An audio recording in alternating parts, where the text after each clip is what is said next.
All right, welcome to the December 22nd, 2020 Club Cubase Google Hangout. I'm going to do a quick audio test to make sure everything is coming through kind of as expected. Just refresh my browser and we'll get started in just a couple minutes.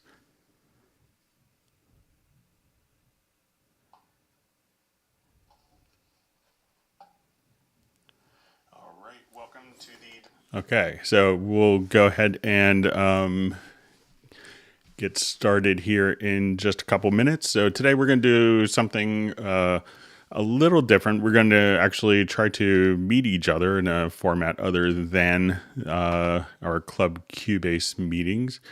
So what I'm going to just quickly log in. And we're going to have maybe go about 2 hours today. And for those that are on a Hangout, we could do kind of maybe a live meet and greet in person over Zoom.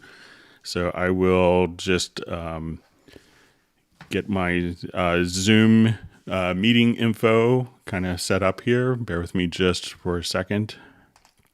And we'll get that going. So it'd be nice for me to meet everyone. We spent a lot of time together over the last year.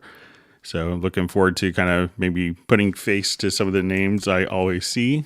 So I'll go ahead and post the Zoom link, and we won't record it or anything like that. It's just going to be just for people that are kind of watching it live.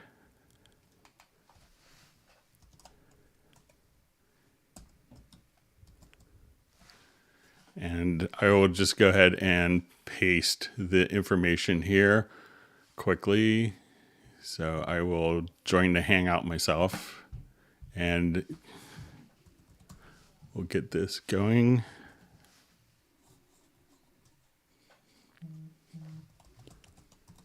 So I'll post a link and then everyone is welcome to come join. If you don't want to show your face, that's fine.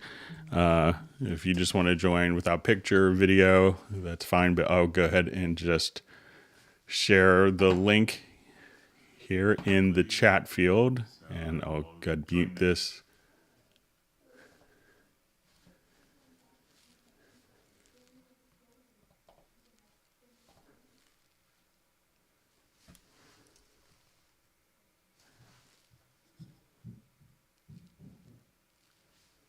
All right.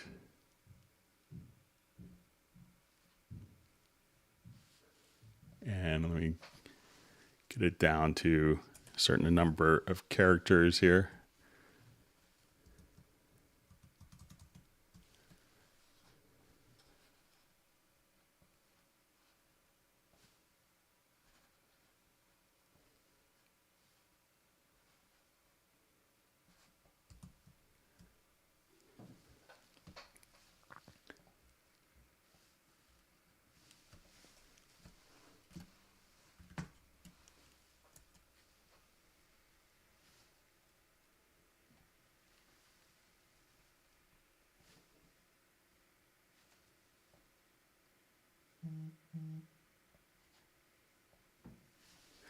All right, just bear with me. Let me see if I can get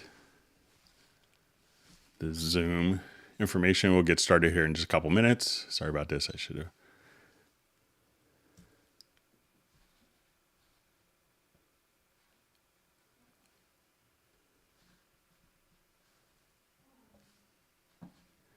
Get the link set up here. And for those of you, my name is Greg Undo. I work as a product specialist in the United States for Steinberg products. I'm presenting from Alexandria, Virginia. So if you want to tell us who you are, we could go ahead and if you want to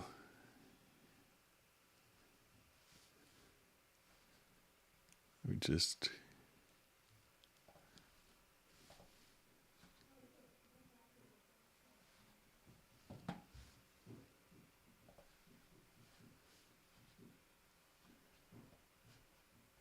sorry, let's just get this.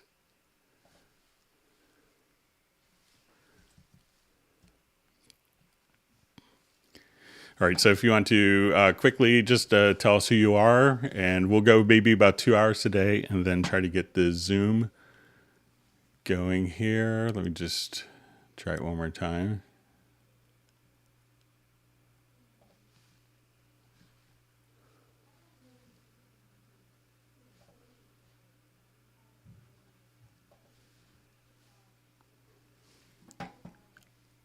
And see if I could spread this across with all of our...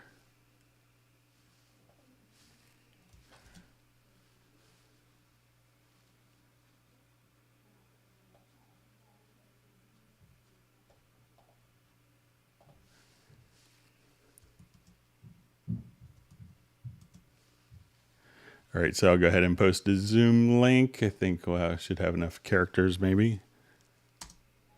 Okay, so the Zoom link is posted. So we will go ahead and, so how the Hangouts work, you usually go about 4 hours, but we're going to kind of cut it a little shorter today because the Hangouts, so we'll try to maybe go 2 hours. And then we'll kind of migrate over to the Zoom meeting. So how this works, if you haven't really participated in a Google Hangout before, is you could ask questions in the live chat field, or you could choose to send questions in advance, and we could do that by sending an email to clubcubase@steinberg.de. All right, so let's go ahead, and if everyone wants to kind of just copy the Zoom link for later, we could do that. All right, so we'll go ahead and get started since we're not going to go kind of our normal length. So let's go through different questions, and you could ask questions in the live chat field. If we could try to avoid asking the same questions repeatedly over and over again, that would be great. So let's take a look. So we have a question. Cubase 11 Pro is crashing sometimes, set up with new fast AMD Ryzen system. Could it be that there are issues with some drivers because of AMD system? Maybe audio drivers using a UR44. So a lot of people are having tremendous amount of stability with the Ryzen systems. I think Jazz Dude, who's usually on the Hangouts, has done a lot of builds with the Ryzen systems. Sometimes the crashes can be related to, depending on your video card driver. I think NVIDIA drivers, sometimes you may want to make sure that the drivers are updated, or you're using maybe a simpler driver. But often, you could run, I think it's Resplendent makes a utility called Latency Monitor that you could actually use to kind of determine what components could be causing issues. But I think it could be resolved for you without much of a hassle for you. So. But maybe Jazz Dude, if you could post your system specs, Jazz Dude's usually incredibly helpful because he kind of builds systems and he's a Ryzen guy. But you shouldn't have any problems with it because you're running an AMD system. All right, so we see Michael Flanagan's bought the Absolute Collection. It's an awesomeness. That's great. It says his Cubase boxes 7 are all the way up to 11. Excited to play with the Absolute Collection. That's great. It's a wonderful collection of sounds and instruments. Okay, so and maybe a question. Supposed to be new controllers for Cubase. So currently, Yamaha doesn't make any MIDI controllers. A lot of their keyboards could obviously work as controllers, but not a dedicated controller without sounds in it. So I haven't heard of any plans of Yamaha making controllers, unfortunately. So I would love to see kind of a Yamaha controller. They did one maybe about 15 years ago, 12, 14 years ago.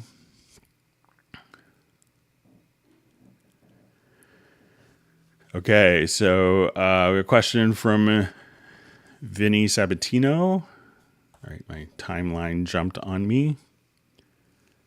Okay. I want to use sampler for kick and snare layering. I'm used to using Groove Agent for this. Can you give me a quick way to do this correctly? So I would probably still, for this, if you're going to be doing the sampler track, you could do that, but we could think of the sampler track as almost being more of, a single voice. We could take a drum loop and kind of split it up if you wanted to. But I still think you might have kind of the best luck actually using like Groove Agent for this. So if you have a sampler track, if you have a sample loop and you wanted to be able to kind of just be able to extract that, you could do that quite easily just using, let me just see if I can get a project here. So, I would, take like a number of the different samples that you're going to have, because in Groove Agent, you could have 32 different velocity layers. So let's say, for instance, if I have just a whole slew of snare samples that, gradually get louder. So here I have like 8 velocity layers. At this point, we could add like a instance of Groove Agent with no sounds, and you're going to be able to just kind of drag all of the samples. So let's say, okay, we have these 8 samples, and if I wanted to drag these directly onto a pad, and it helps if you switch it to an instrument pad. So now I could just drag all 8 of those samples. And by default, we could have it automatically switch by velocity. So if you wanted to have like multiple velocities and multiple samples, I think Groove Agent is still probably the better tool. So, all right, good to see Robbie Bowling on a Hangout. And you see Michael, who got the Absolute Collection, and he's still downloading it. It's a lot of content, so...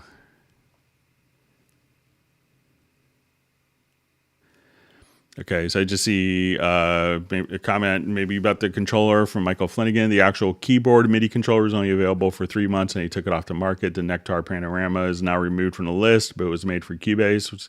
But what's the best? So a lot of people love the Nectar Panorama. So I have one in my studio that I use to kind of play my different sounds, as like during my Hangouts. So I think what that was in Europe, there was a special promotion going on where there was a promotion with a Nectar Panorama keyboard in conjunction with Cubase. A lot of guys from Nectar used to be involved and work with Steinberg. So there's a lot of, different, different relationships that are there. So I think that was just kind of a bundle with the existing Nectar controller that was available temporarily. So, all right. So we see Vinny is in Orlando, and it's sunny and 70 degrees Fahrenheit.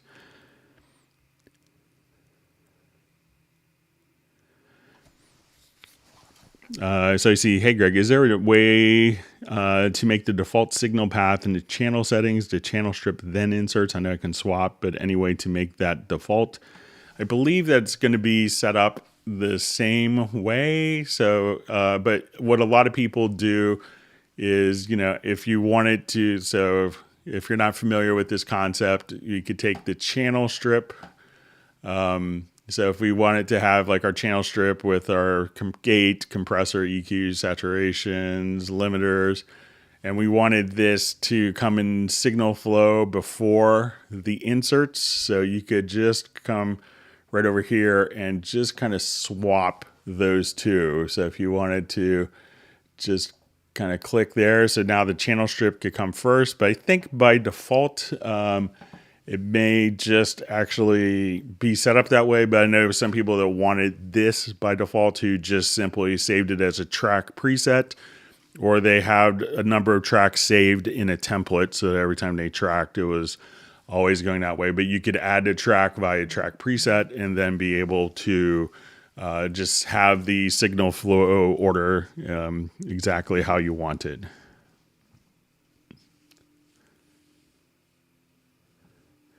All right, so we see Dim Eye Piano Guy says, I'm new to Cubase, just got 11 a couple weeks ago. Welcome to the family. All right, good to see Sir Robert from Atlanta.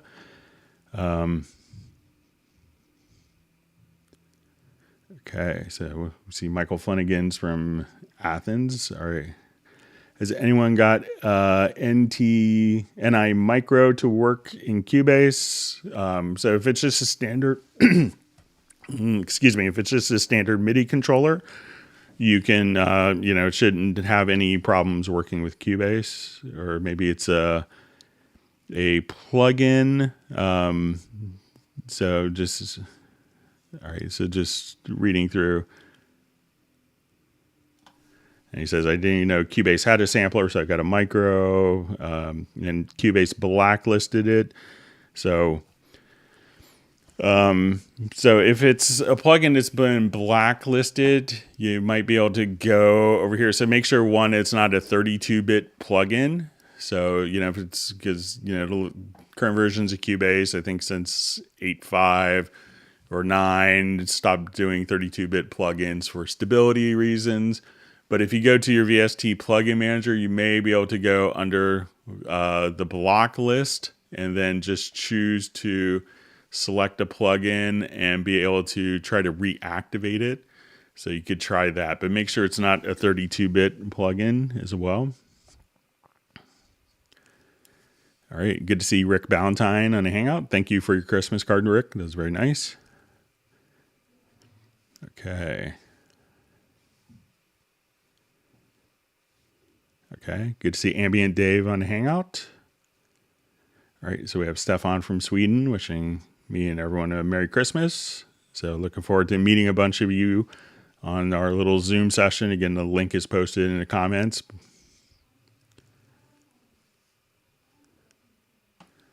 Okay, so you see from Mark Davenport, I emailed his question, but we'll ask here since I could join live. Well, good to see you, Mark. What's the difference between extract sound from track preset versus load track preset? Seems like the same thing for VST instruments. So when you do the extract sound from VST instruments, so when you do a VST instrument with a track preset, you could save not only the instrument settings, but also like different settings like, EQs, compressors, the channel strip, insert effects.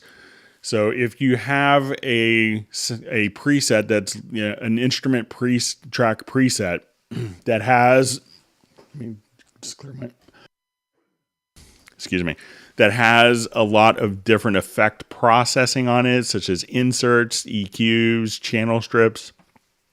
If you do the extract sound from track preset, the processing, such as the EQs, inserts, and channel strip, won't be loaded. It'll just be the instrument sound itself.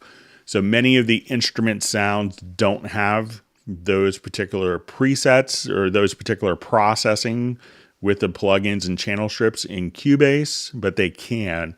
So if you wanted to just load the sound without any of the processing, that's when you could use the extract sound from track preset. Okay. All right, good to see Jazz Dude on a Hangout. All right. See Kerwin Young. It says Zoom sounds cool. Looking forward to seeing you there. All right, so we have Jan from who does a Cubase Index from Stockholm. He's wishing everyone a happy Christmas. It's great.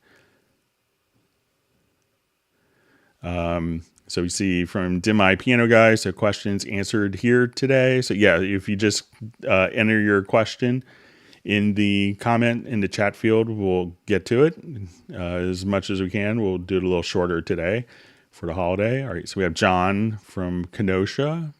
All right. All right, so Matthias from Hamburg. Good to see you on. We have Soren from Sweden. All right, Tim from Mission Viejo. Okay, so, all right, so we have Philadelphia. Okay, so we'll start to Zoom maybe at about 3 o'clock. Okay. All right, so we have Steve who's planning on upgrading to 11 soon. All right.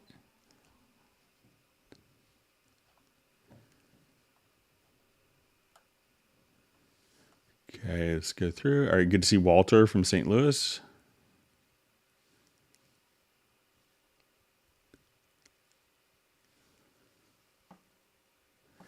Okay, it says, we have a question. Hi from Tony in Scotland. Greg, could you please explain slot tracks and how to use them?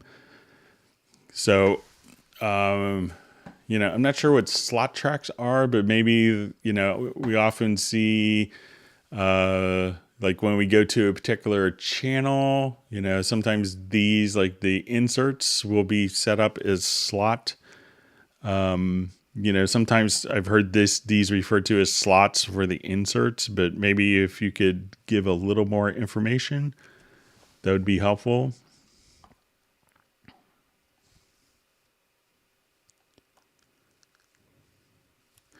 All right, so I see from Sven, he's still having a problem getting massive loaded without quitting. So I could do a little more research to see why it's not kind of opening up in 11 when it's opening up in 10.5 for you.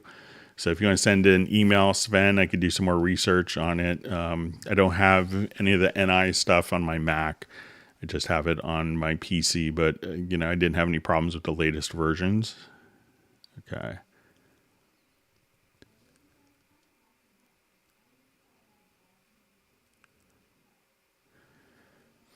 Okay, so it says, I know that this is a rather limited audience question, as from Richard, but when I customize the look and colors of my meters, it does not affect the meters on the screens for Nuage, any solution.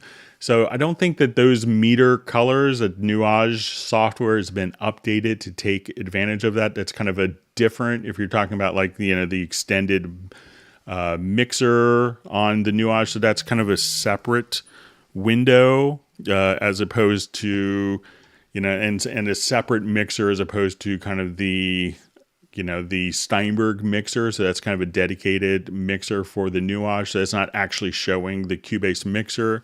So I don't think that those meter color changes would actually carry over to the Nuage. I could pass that on to, my colleagues at Yamaha that kind of deal with that. But I'm inclined to think that it wouldn't do that. Okay, so I see Neurotic Nexus. So we'll do the Zoom starting at about 3 o'clock. So I posted the link just a little bit earlier. So.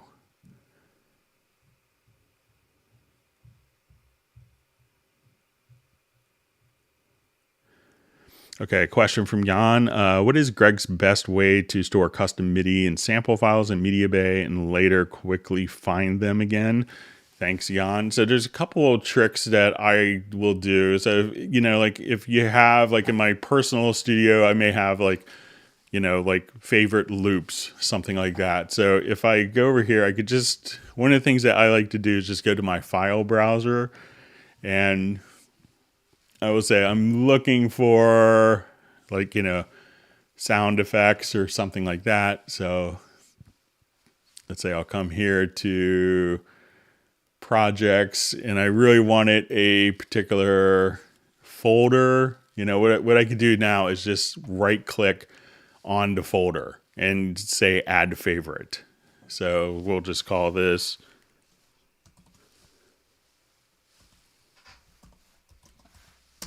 right, give it a name. And now when I wanted to navigate to home, I could just go to my favorites and then there's that particular folder with everything stored in it. Now, what else you could do that's kind of an interesting technique also is a lot of people don't utilize kind of the rating system. So I'll show it kind of in the large media bay. And if we do this, what you could do is for each of the different audio files. So I will just kind of come over here is you could actually assign like a number of stars. So say, okay, for this, I wanted to see, this is a 5-star sound or 5-star MIDI, preset or whatever. And then you could say, okay, I only want to see 1 star, 3 stars, or I just want to see 5-star sounds. And that way, as you get like maybe a new loop library or new instruments, just kind of go through and you could give like your favorite sounds like 5 stars as you're auditioning them. And that way you could just say, look for only sounds that are based on 5 stars.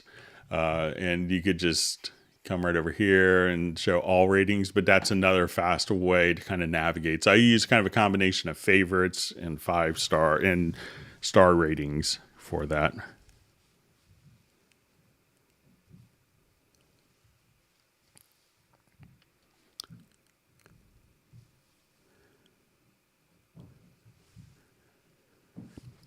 Okay, so hi, how about sample track and or Groove Agent slice sample, not only by grid manually, etc., but by pitch too, and assigning every slice to appropriate note. So it doesn't do pitch detection when we do the slicing. I mean, I could pass that on, but a lot of times you may have different components, like for a drum sound, you may have kind of a harmonic component as well as a, like the transient part and the tonal aspects. So, some plugins like the full Groove Agent can kind of separate those, or Backbone does a really good job. But the Groove Agent will allow, and sample track will allow you to slice, but it's not going to do the pitch detection to manually assign it to the appropriate pitch. But I'll kind of pass that on. Okay.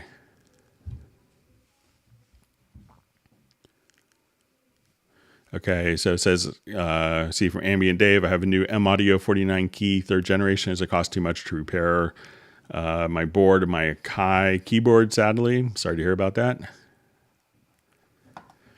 Okay, so I see from Rick, hey Greg, where's the Zoom link? So it's going to be a little bit earlier in the Hangout, and I'll post it at the end again around before 3 o'clock. So we'll go ahead and start.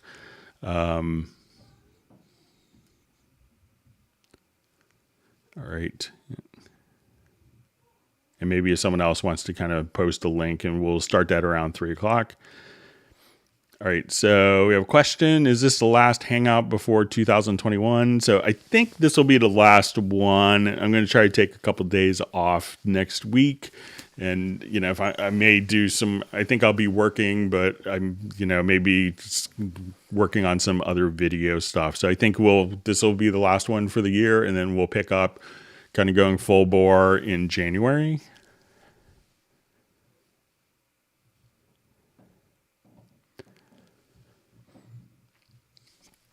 Okay, so good to see Greg McCarty in a Hangout. Says, hi, Greg. When I do a punch in on a MIDI track, all the takes play back at the same time. What MIDI settings should I use to not get this? So if you go, it sounds like maybe when you're recording that the other tracks are playing at the same time. So I think if you go to the transport here, you'll see like the MIDI record modes, and you could also access this from the transport menu. And you can see MIDI record modes, and there's going to be for MIDI, whether you do it in cycle or parts, but you probably want to, choose new parts or replace. It sounds like maybe you're on merge. So try to, if you wanted to just overwrite what you had just recorded, try to hit replace or just do new parts. If you do merge, you'll hear kind of like the pre-existing part in addition to what you're recording. So you could, go to your transport, and you could do this, whether you're in cycle or regular record, or from the transport menu, you could choose the different MIDI recording options. All right, good to see Michael Teams on the Hangout from Weatherford.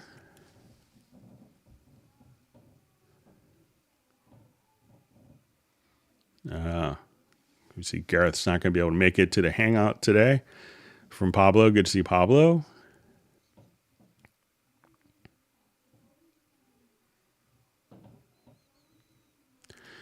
Okay, so we see a question, how to use shortcuts to write melodies and chords in the key editor, only using the computer keyboard.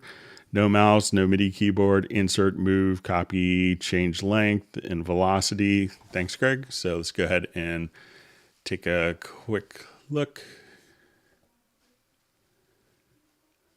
All right, so I'll just switch projects here quickly.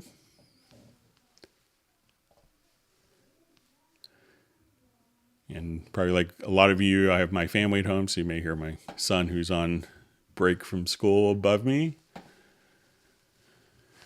Okay, so let's say I wanted to just come and enter in MIDI data without a particular keyboard. So what you could do is I'm going to just create kind of a container part.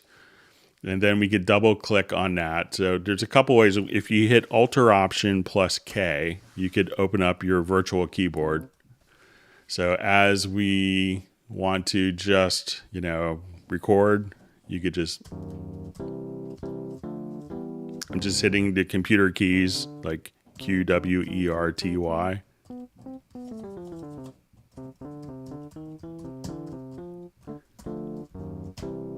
And you could change the octaves. So if I wanted to, record that, I could just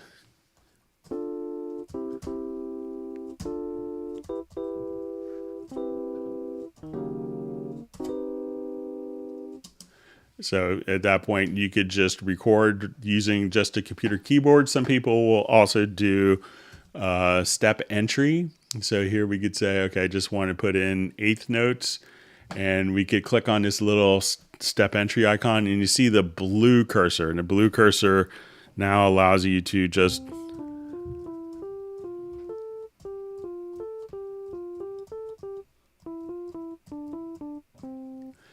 and that would allow you to kind of put in the different rhythmic values based on the quantize. So now if I wanted to put in 16th notes, and let's say I wanted to, go to quarter notes, I could hit the period, the space bar, so while you're in. So as we do this,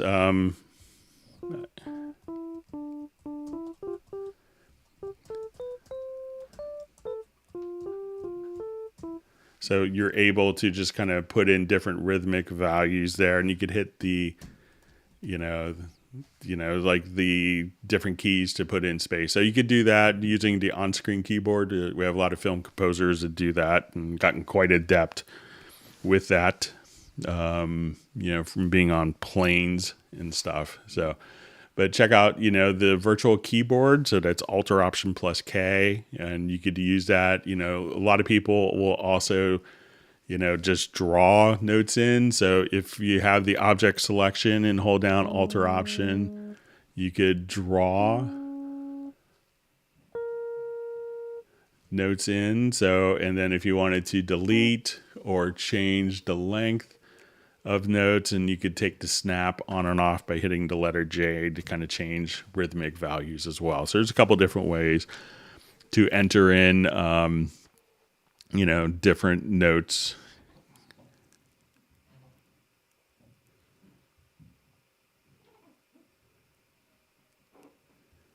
All right, so you see Gareth is playing hooky today for the Hangout. I was looking forward to seeing him on the Zoom. So I worked on the bass line for Kerosene for Pablo and Michael. So I got that done and sent off to him late last night. Okay.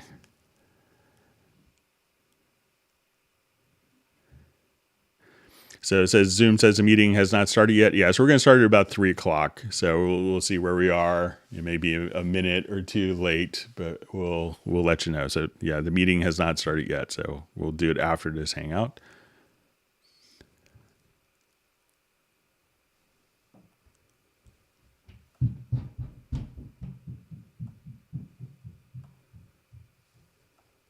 All right, my chat field jumped on me.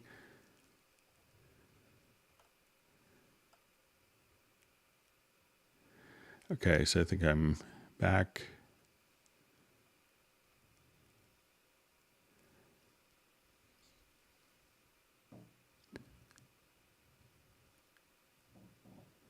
All right, so we have Uno from Finland. Good to see you. All right, so we have Ali from Iran.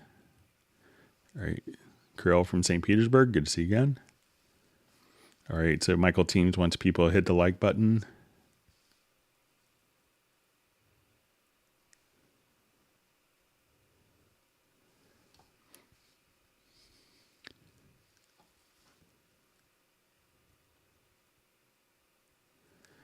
Okay, so I see from Tan Mei, does your inspector get hidden if you use a folder track? So let's, I think I have folder tracks here. So, as soon as if the folder track is selected, you could see some of the, so you have the folder track here, and this will allow you to have parameters for the particular folder. But if I want to open up the folder, then we can see the inspector, for all the individual tracks here. So it's kind of whatever is selected that we see here. So I can see the folders, the contents within the folder, and this will allow me to mute, solo, globally, monitor or record enable, and then you could select tracks within the folder.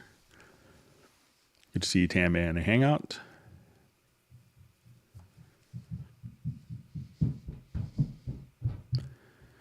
Okay, so Tammy had asked, and he's been very patient about the indicate transposition. So I did my homework on this. All right, so we'll go through this. All right, so let's say if I have a part, just a part that's repeated. So I'll go ahead and access this particular phrase here. So let's say we'll just...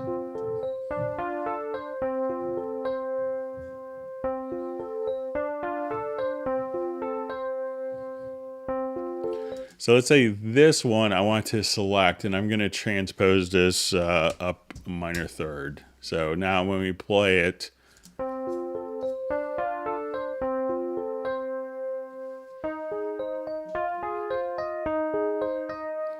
now when I actually go to look at the notes, so even though this is playing transposed up, when we go to look at the notes,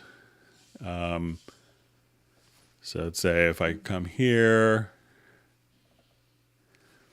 when we look at this, and I'll just make this larger so that these notes will actually are playing the same notes, but these are transposed here. So they're going to sound.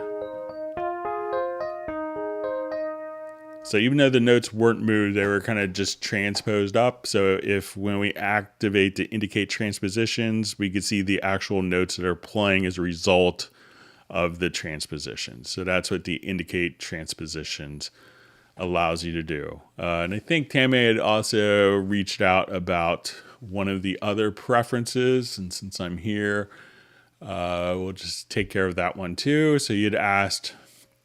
on under editing MIDI for select controllers in note range, use extended note context, what exactly that meant. So let's say if I have this part turned on here, and this kind of works in conjunction with, let's say, our controllers. So without that preference checked, so we'll just come here. So right now we see that preference is unchecked. When I select and I have, let's say, the notes set to select the controllers underneath. So when we have this function turned on, I select this. We don't select the MIDI CC data like our modulation here.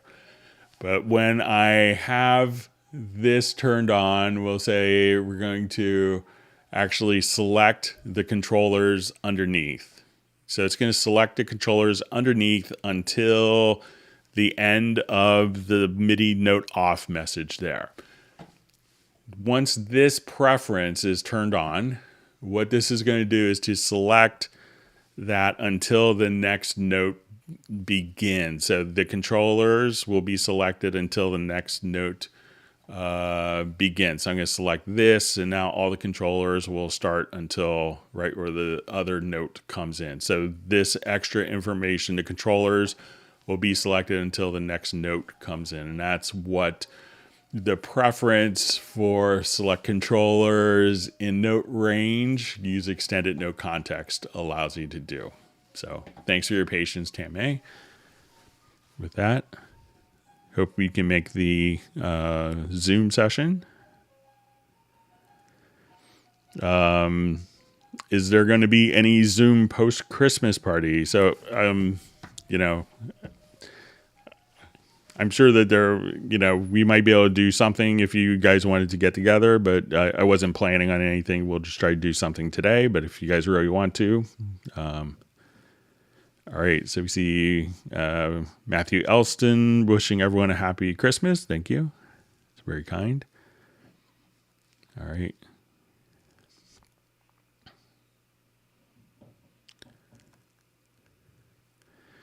All right, so hi Greg, is there a setting that turns on the clone parts? I can't seem to get any parts, audio or MIDI to clone. So it's probably like what's called a shared copy. So let's say if I'm here, all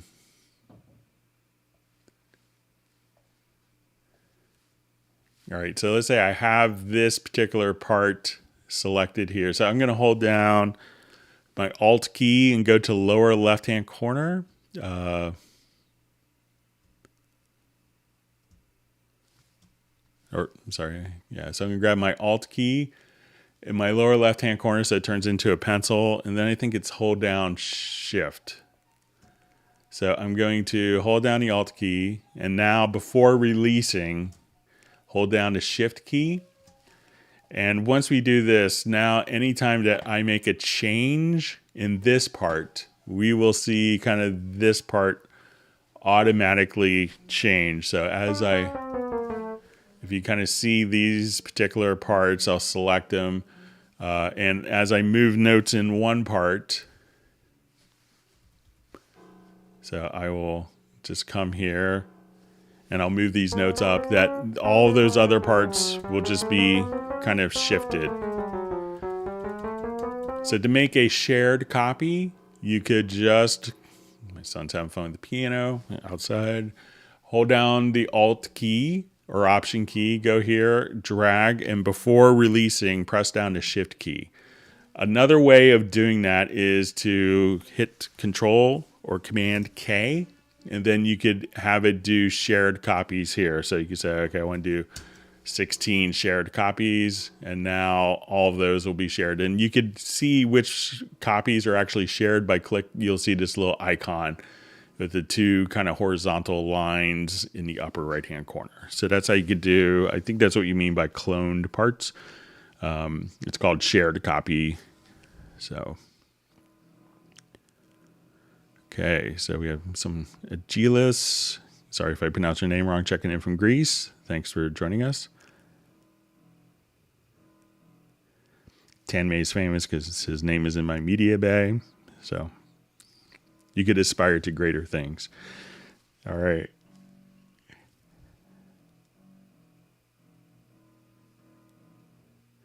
Okay, so hey, anyone have any input on the M1 Max, thinking of moving to a Mac? So it's going to be a little while before, many audio interfaces work.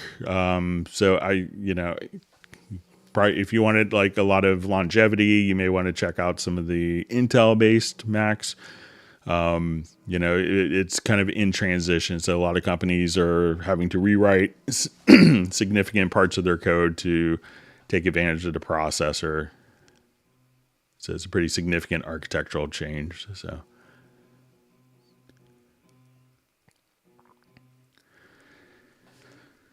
All right. Hi, Greg. Can you tell me what kind of internet speed I need to effectively do remote recording? Seems all my attempts result in dropouts and freezes. So a lot of times it's, I was talking with Charlie Steinberg about this a couple weeks ago because the VST Connect is kind of his baby, one of his projects. And he told me something interesting. It's not necessarily like your internet connection speed, but often the most critical thing could be just getting, directly to your ISP. So I run at about 100 megabytes up and down, just because I have to replace kind of an older router. So there's, that's what I've using, and I think my internet connection allows for 300 megs up and down. But the critical thing could be just what your ISP is doing and getting to your internet service provider. So that it could be one of the critical things that's kind of hard to deal with.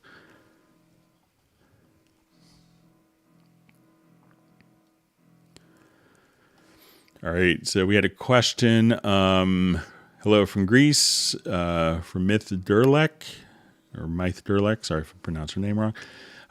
Just started my free trial of Cubase. Question: should I download all the optional stuff straight away or take it slow? Go for it. You have 30 days. I would, check out all the content. So, when you decide to go with Cubase, it'll just save you a download later. So, go through all the different sounds, check out all the different instrument presets. So,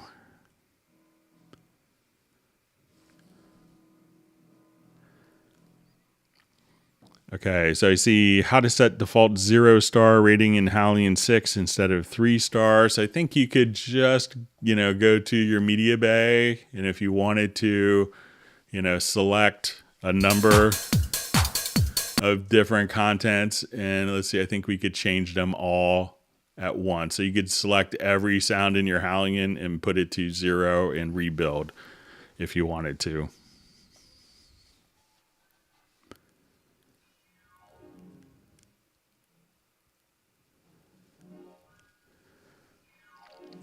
So you see a question, is the Halion about the same sounds as the Modi X and the higher level Yamaha? They're going to be different.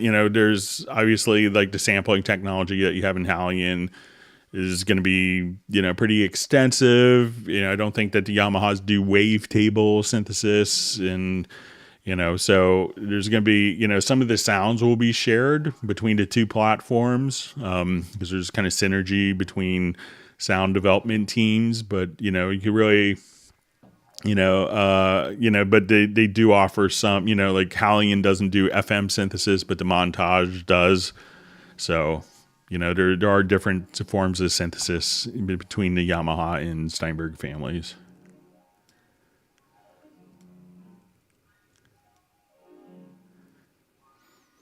Okay.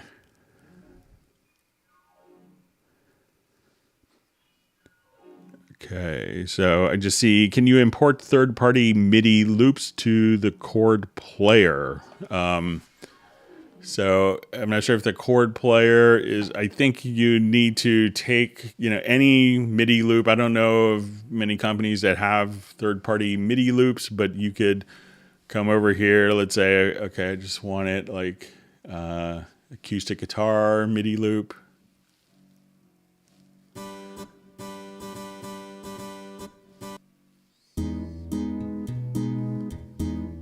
So if I drag that out here, then if you wanted to go to like the chord pads, you could choose, if you want to do patterns, and you could just drag and drop your MIDI part right there. So now when you go to the actual chord pads, you could just trigger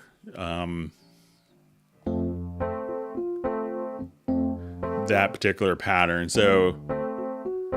And if you wanted to, any MIDI part that's routed to a virtual instrument, you could just make your own MIDI loops just by going to File to Export. So you may have to drag it into the project and then drag it directly in. But I'll just try to see if we could do it directly from Media Bay. So say if I come here. Yeah, so it's going to need to go into the project first, and then you could drag it in. So let me know if I'm misunderstanding or if there is a different chord pattern, a chord player that you were thinking of.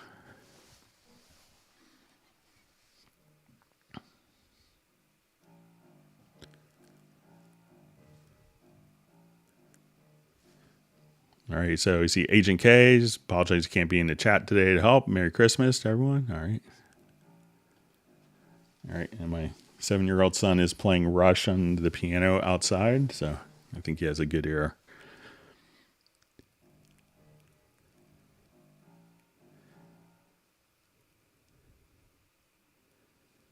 Okay, so we see it's Ambient Dave's birthday on January 22nd. So if that's a Tuesday or Friday, we'll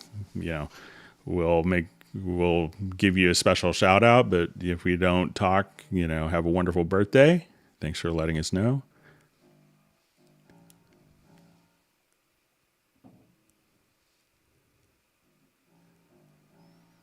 Okay, so we see Pablo's on Hangout.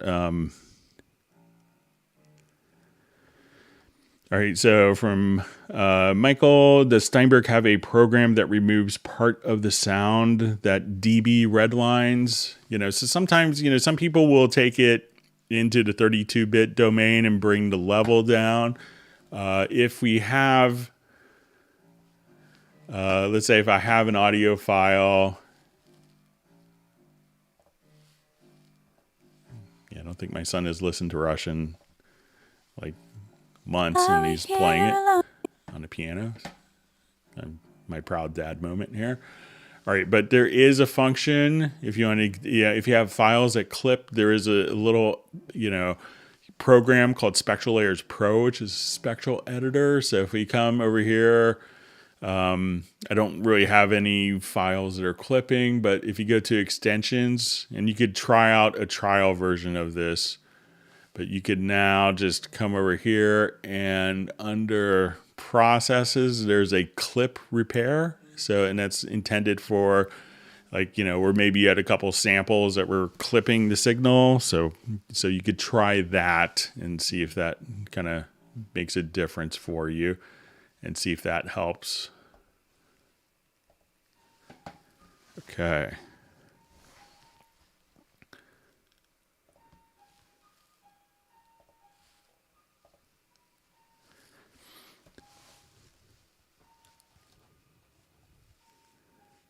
Okay, just all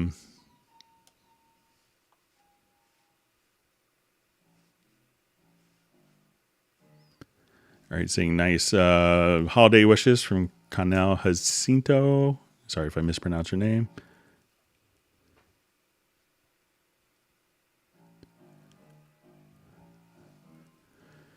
Okay, why doesn't my project tempo change automatically when I record MIDI from my keyboard? So, when you're doing a project, it's not going to, if I played something, so let's say, I'll just do a new project. So, generally, you probably don't want the tempo to change automatically, but you can do, so let's say if I wanted to,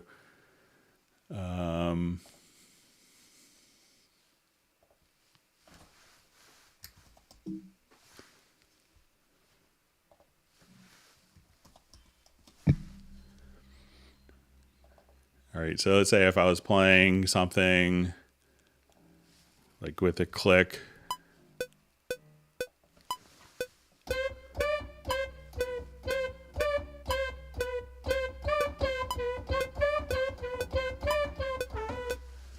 Okay, so, if I just wanted to do something like that where it was obviously rushed as we, so let's say,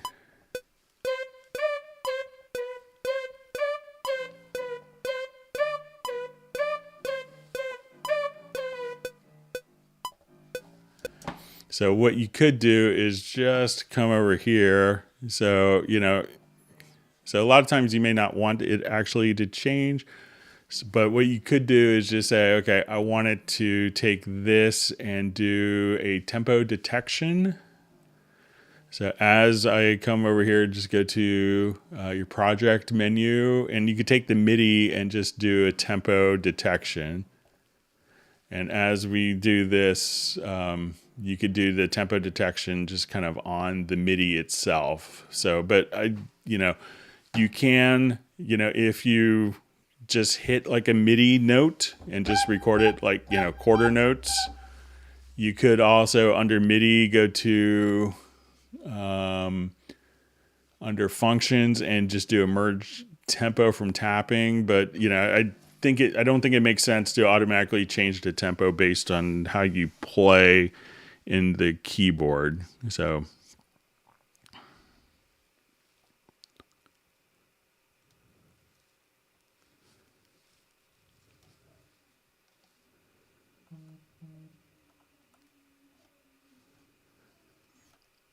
all right, so my chat field just jumped on me. Let me just roll back.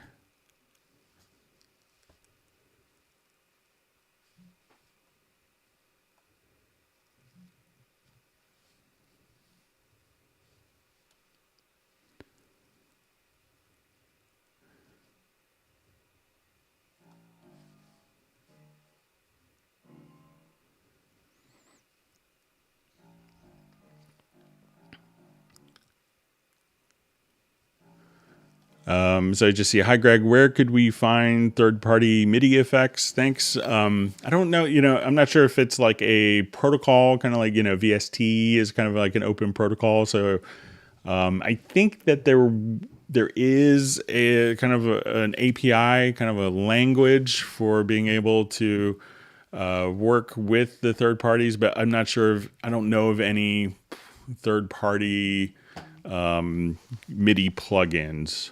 So,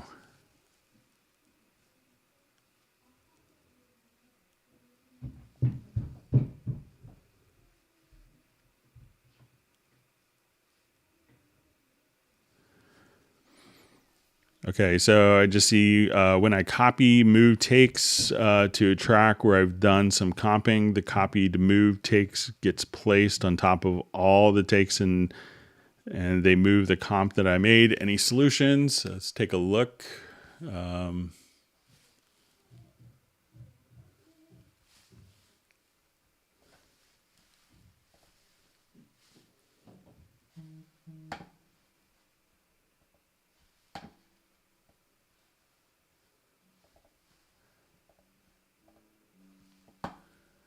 Okay, so let's say if I have a comp set up here, and I'll just open up some different lanes.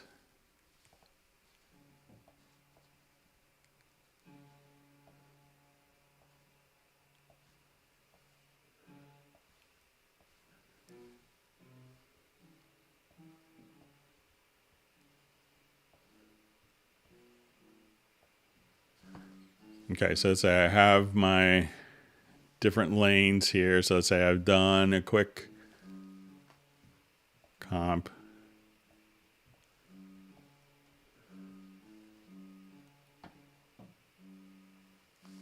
All right, I'm just gonna, I think let me just organize this a little better.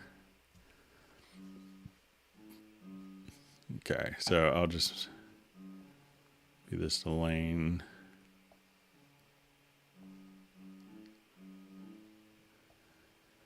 Okay, so it says when I copy move takes to a track where I've done some comping, the copied move takes get placed on top of all takes and they remove the comp that I've made. Any solution? So let's say, you have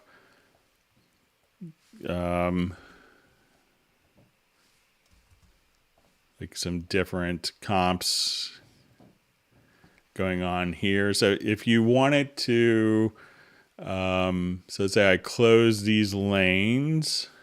So, if you're copying like another part and let's say you have a comp here, so I'm not sure if you, in your situation, if it makes sense to just come here and do a new track version. So you could do a new track version. You could have the new part and then you could actually just kind of choose between the comped and the new part. So that might be a sensible thing to do. So try making a track version before dragging the event over and see if that makes sense for you.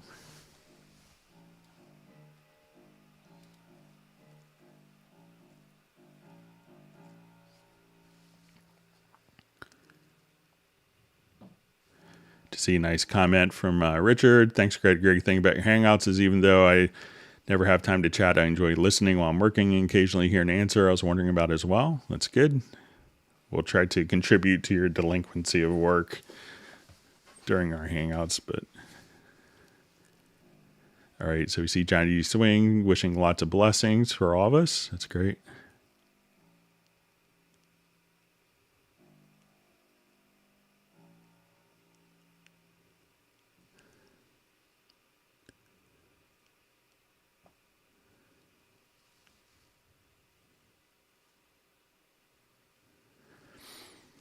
Okay, so we have Nuendo is 4-point editing, supposed to force selection, shrink, expand, depending on how shorter or longer selection B is compared to selection A.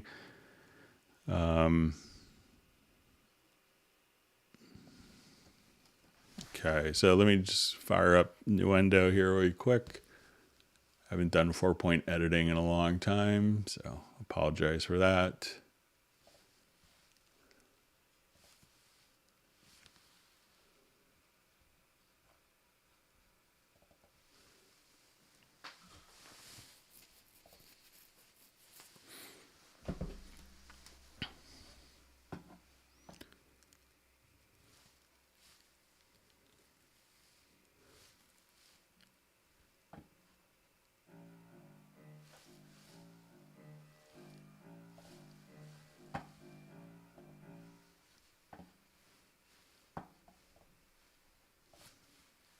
All right, so say I'll just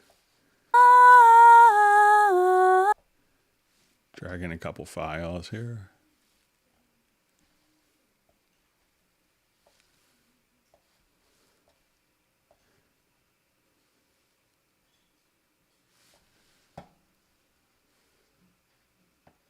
So I may have to do some more, come back to this on the next one because I haven't done this in forever, but let's see.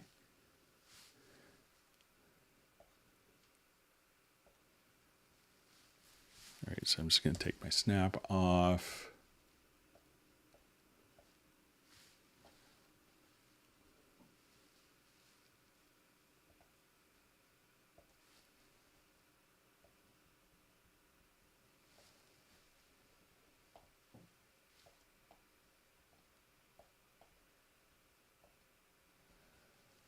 Okay.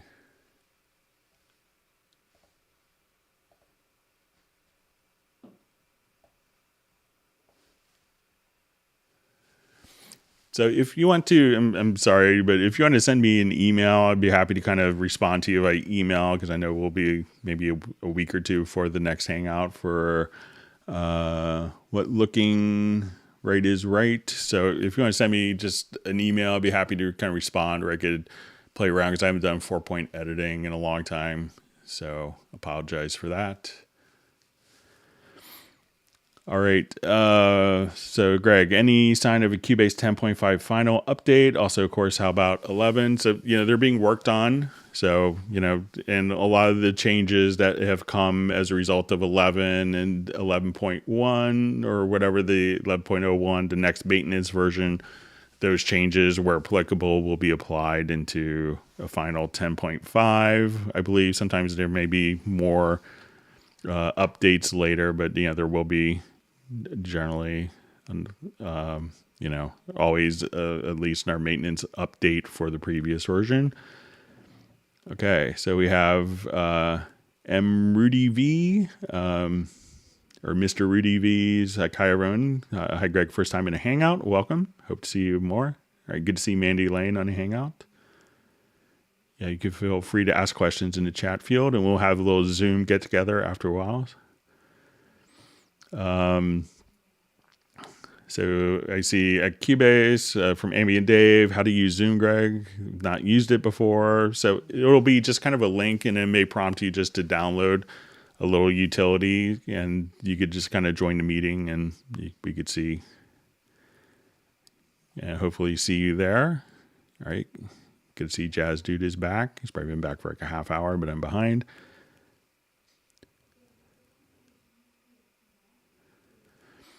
All right, so can a project saved in Pro be opened in Artist and Elements? What then will happen to the Pro features and settings that aren't supported in a lower tier version when a project is reopened in Pro? So, depending on what capabilities, so if you're doing like extensive vari audio, some of those things may not translate down to Elements, but, if it's a pretty basic, you may get a warnings like I can't find this plugin, like this plugin's not going to open, but you wanted to do some editing or tracking. So, generally getting the audio back and forth, as long as you don't delete the plugins, it'll just have, certain functions. I haven't tried extensively for every possible permutation, but, for the most part, it works pretty well to migrate your projects. All right, so we see Jazz Dude wishing everyone Merry Christmas and a Happy New Year. Thank you. Okay.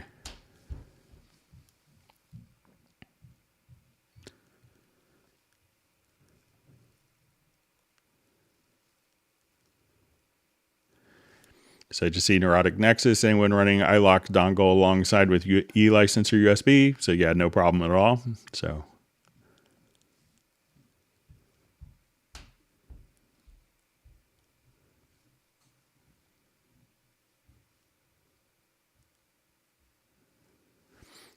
So question, will a Cubase maintenance update be released these days? So, there will be one that will be coming. So.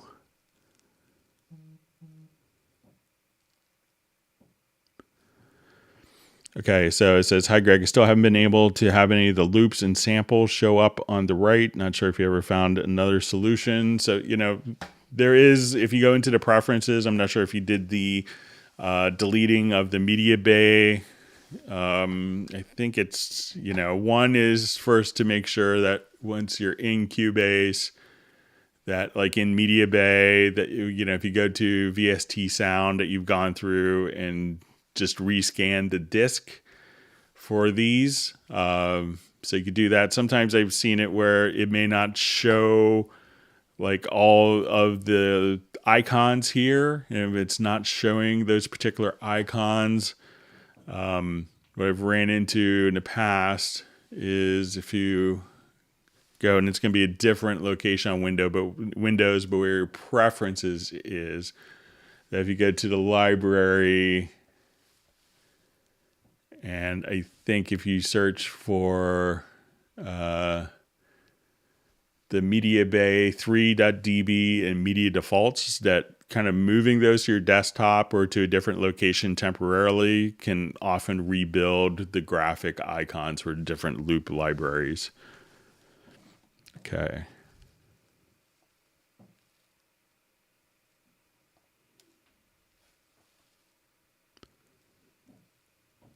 All right, we see Pablo's having coffee. Not fair.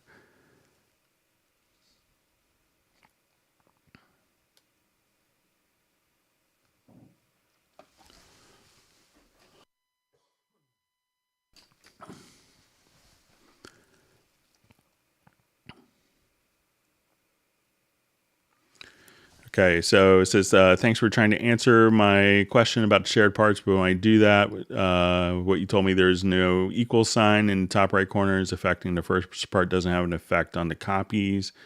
So I think the audio is going to be, slightly different, but again, you could also just hit Control or I think it's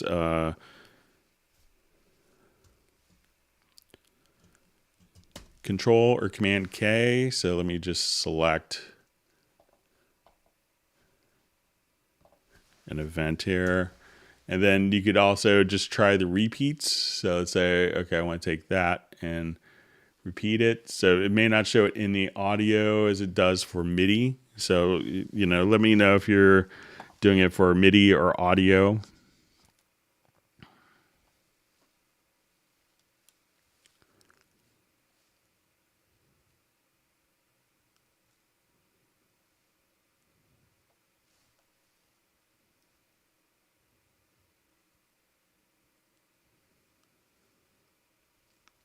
Okay, reading through comments.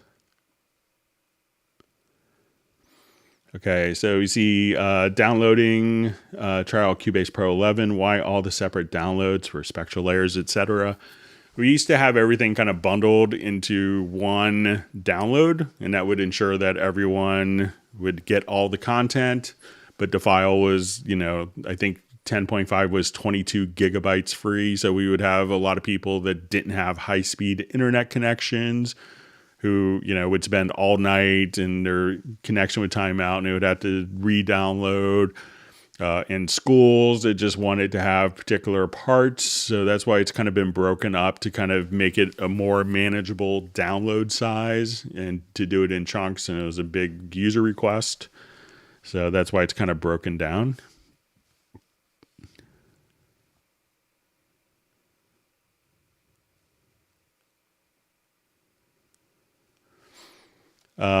So we have a question. Any top tips for Pad Shop Pro? I tend to use the presets and I love it, but I'm sure I could make it more my own instrument. What I love about Pad Shop Pro is just the fact that, you could start off and there's some wonderful tutorials that Gary Gibbons has done. He's like the Pad Shop guru.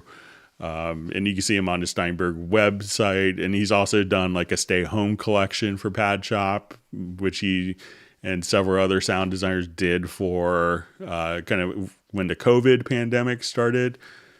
But, what I really like doing is just, taking something that was completely random. So let's say you have just a preset here. So let's say I'll just take this, And I'm just going to take a different wave file and, drop it in. So, so just kind of the pure randomness of it.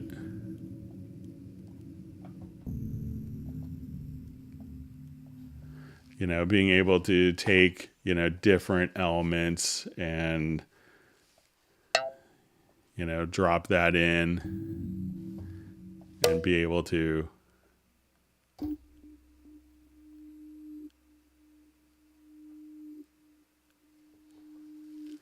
and that's all derived from that sound. So, just play around with it and go, just go crazy doing random stuff and you get some really interesting stuff.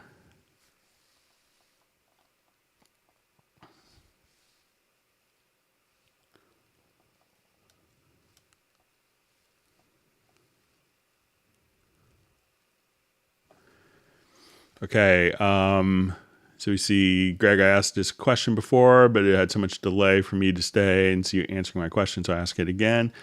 Can you help me choosing the best DAW for me? So, I'm gonna obviously say Cubase because I it's what I believe in and kind of what we show. But if you could let me know kind of, if you have price constraints or like what your budget is, what features you're looking for, that would be helpful. Because some people could start off with Elements and then grow into Artist and then to Pro and on to Nuendo if needed. So, it depends on, what you want to accomplish and what needs you want.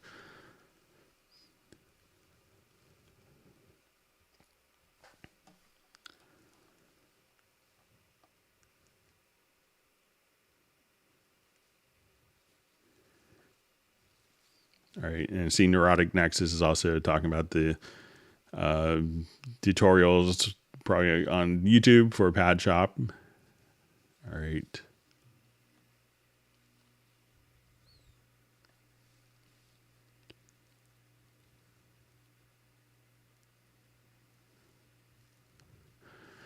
Okay, so this is kind of a continuation from Ali. It says, I'm a person who loves to make EDM like Zed, Martin Garrix, Skrillex, Virtual Right, and I also want to make other genres of music like film scoring.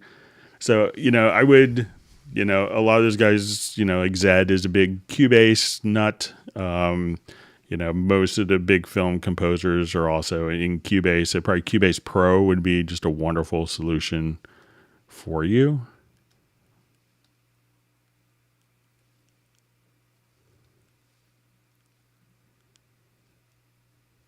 All right.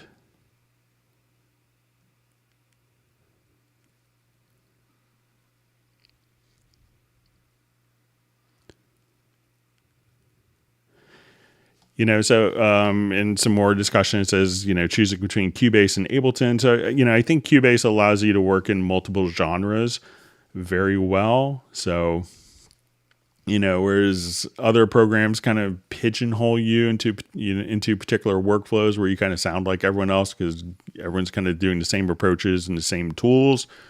And it seems okay at first, but after a while you end up kind of sounding like everyone. I think Zed had a really interesting quote, and you can see it when we did our Cubase 11 preview. And he's like, seems to me like all the good producers in EDM, all the really ones that, really work at their craft and do incredible stuff are all Cubase guys. So.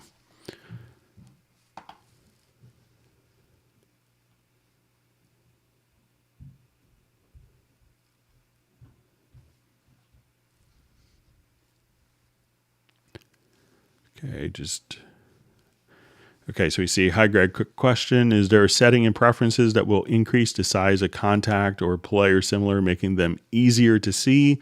So it's not really it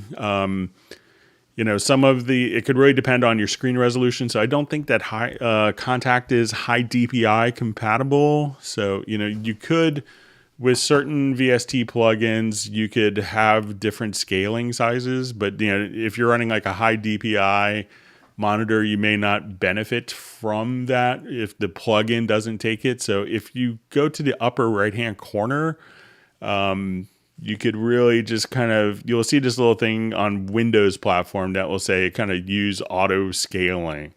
And you could try to use that on a particular plugin, but make sure that your plugins, that their user interface is high DPI. But some of that it's dependent on what screen resolution that you're running your display in. So that can make a big difference. And if it's like a high DPI, like a 4K screen, Cubase 11 will allow you to have, multiple scaling aspects of, between, used to be 100% and 200%, but now you can do 125, 150, 175 to kind of suit your needs. But there's nothing really, it's the display resolution that your computer is set to will have the biggest effect. But it may be a problem if you're running in high DPI and your plugin isn't supporting high DPI. So you may want to check with Native Instruments, see if they have high DPI support yet.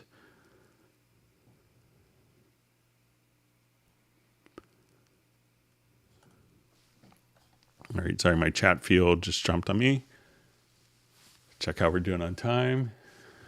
I have to pay attention to the time today, so.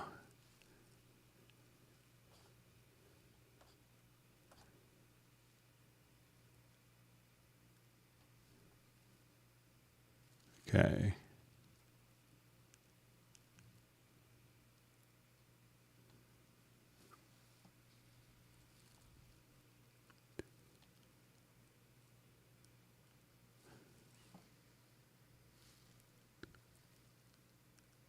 We're just reading through comments here.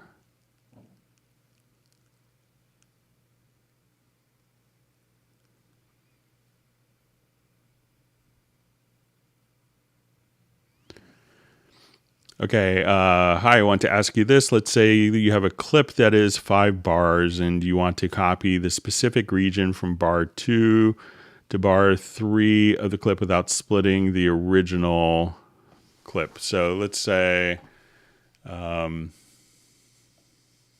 right, so let's say if I just wanted to take this part here, so I'm going to use the range selection tool, and then so if I just want to, and I just hit Command or Control D for duplicate. So let's go ahead and, so I'm just going to take this particular part and duplicate it. So I just select the range. So it's not split. So it's one single part. I'll grab just this range. And you could just duplicate that range if you wanted to. So that's just Control or Command D. So you could give that a try and see if that works for you.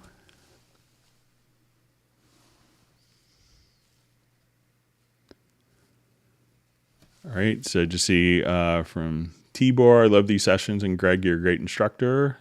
Thank you. That's kind of you to say.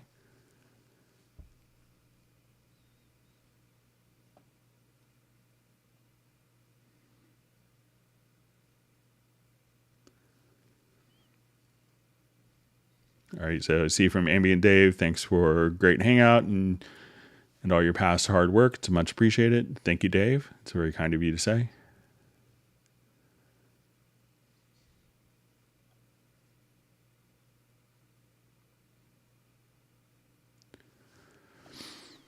Okay, when I add a multi-tap delay as insert, it does not repeat like 4 or 5 times, but when I add it as an offline processing, it only repeats 1 time. Why and how to not do it. So when you're doing an offline process, so let me just...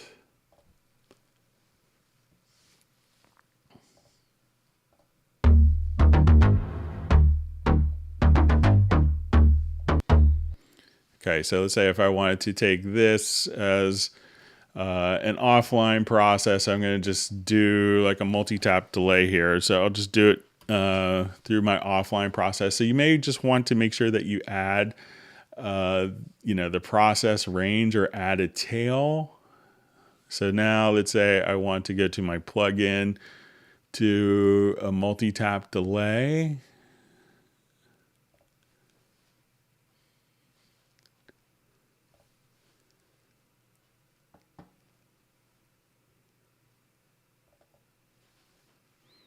Okay, so now if we want to just kind of play this.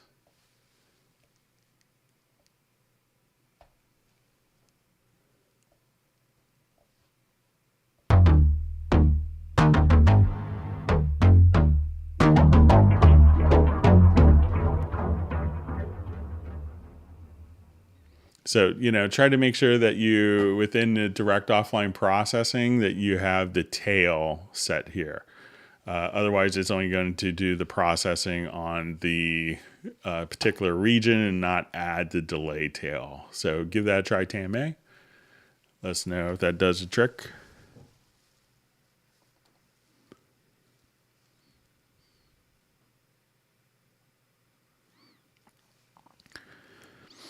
So I see, hi Greg, does Cubase 11 have a feature to use a reference track to compare and align the mix to? So it's not necessarily like an alignment per se, but you could use kind of like a reference track. So let's say if I wanted to just set up a quick scenario here.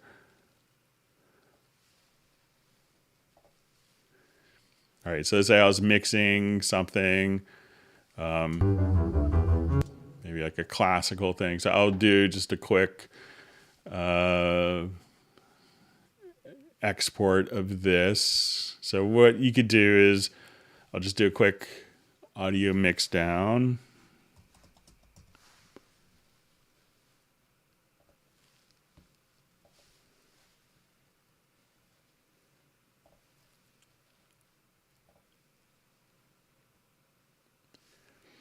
Okay, so we'll create an audio track here. So let's get start. So let's say if I was doing my mix to like a reference track. So this is when you could use the control room for this quite effectively. So I'll go ahead and, so let's say I have, and it's probably a different sample rate. So it'll probably be okay, but we'll just say it's our reference.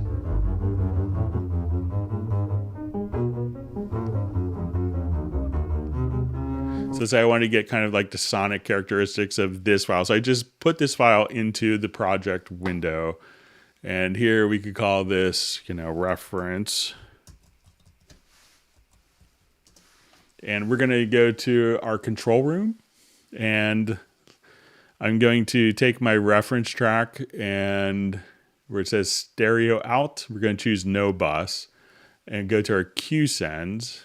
And I want to turn on a Q send here. So right now, this track is only going out to our Q mix. So if I wanted to play, let's say, my original track, these are original ones.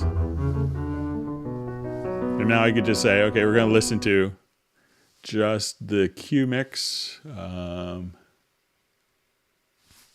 So let me just not have it on record, sorry. All right, so I will, all right, so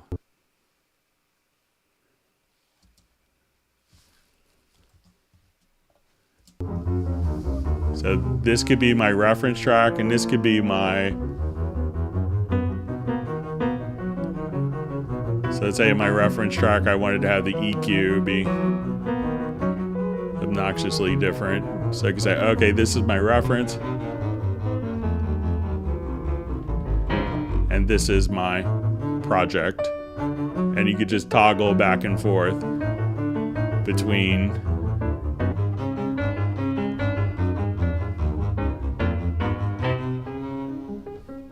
so this way, this track is not going through my master fader. It's just going through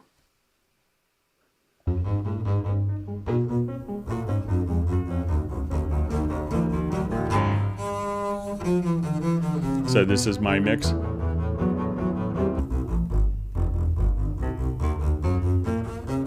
I can use that. So this reference track doesn't go through the master bus and its processing. It goes through kind of an alternate path to the control room, and it's going to go to a Q mix, and we could switch back and forth between the mixer and the Q mix and use that as your reference point.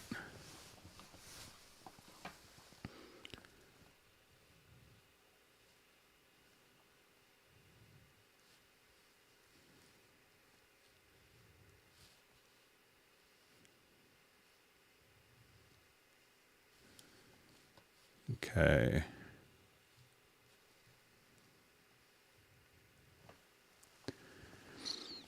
All right, so I see, is Nuendo for film and movie, or is it an upgraded Cubase? So currently Nuendo has, pretty much all the same exact features as Cubase, except for, I think, VST Transit. But it's also going to incorporate, stuff for Dolby Atmos mixing. It's going to incorporate, specific tools for doing automatic like ADR functionality for dialogue replacement, game audio connect for audio kinetics wise. It's also going to allow you to do reconforming, work with field recorder import, for doing post-production. It has some more sound design functions like a randomizer, kind of like, a plug-in for, taking your voice and making it very robotic, or even getting into Doppler effects. So, a lot of people use it, for kind of more advanced audio or premium audio. But, if you're doing music production, Cubase will have, all the features that you really need for that without any problems. Okay.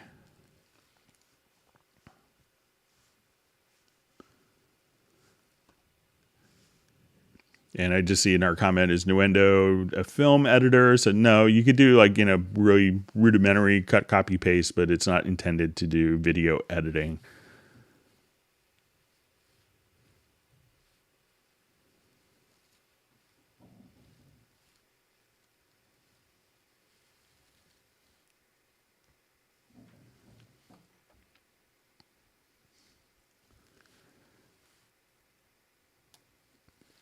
Okay, so I'm just reading from Tanmay. What's the most effective way to do complex drops in Cubase with all kind of different effects and whatnot? So let's say, if you just wanted to take, let me just see if I was in my, doing, like different stuff. Like a lot of people miss using loop mash for these types of effects as well. So it's quite good for this type of stuff.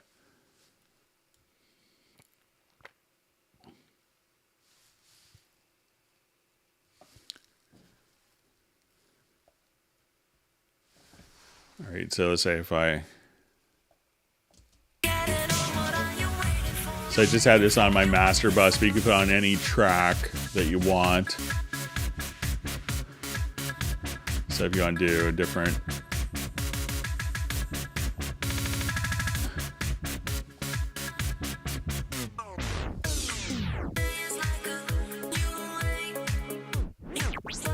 And you can change the pulse from quarter to like 16th notes.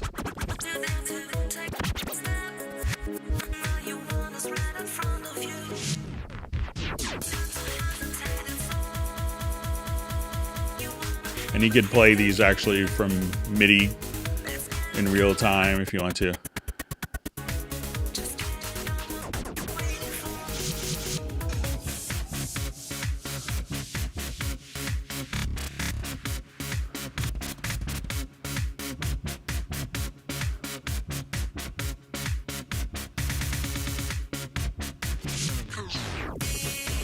So you could do stuff like that very easily for doing quick drops super fast. So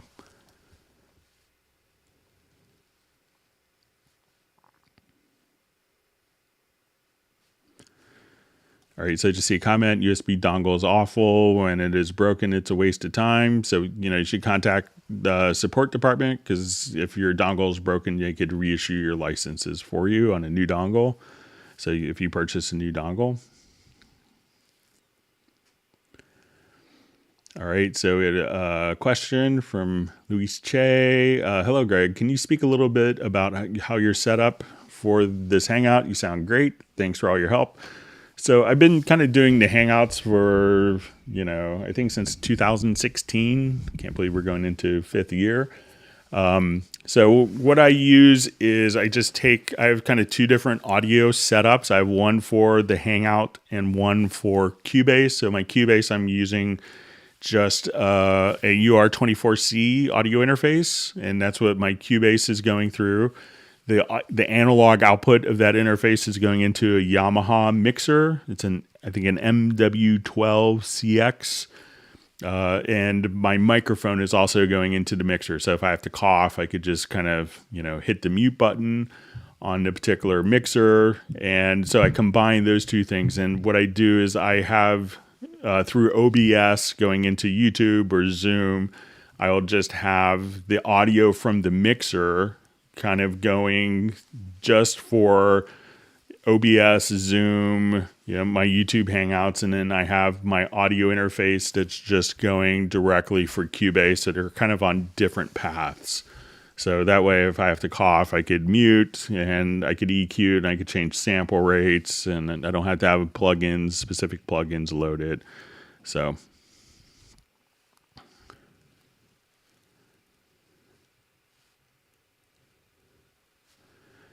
All right, so I see in our comment about the USB-E licensor, can you tell them we just need an ID machine authorization? So they are looking into, systems for the future. So we could say that. So we understand that the USB-E licensor can be frustrating, but I've always found when migrating to a new computer that that's when I really appreciate it.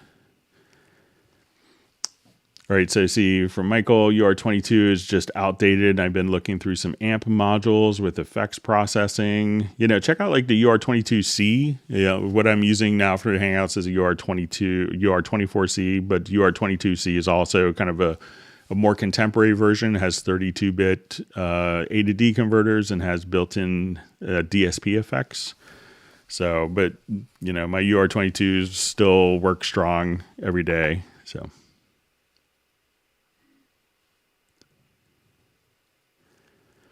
And I just see I've had my UR22 almost 11 years now. So, just because you've had it for a long time doesn't mean it's bad. So I still run MR816s and get great sounds out of them.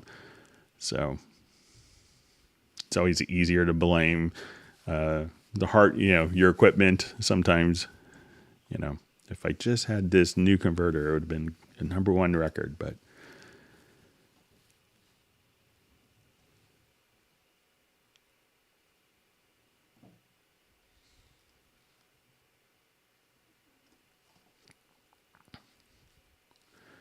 okay, so from Tanmay, it says, hi, Greg, but in 10.5, when you select tracks from Inspector within folder tracks, it shows all Inspector settings below, but in 11, it just shows a gray or black UI color bar instead. So let's go ahead and take a quick look. I'll open up 10.5 and take a look.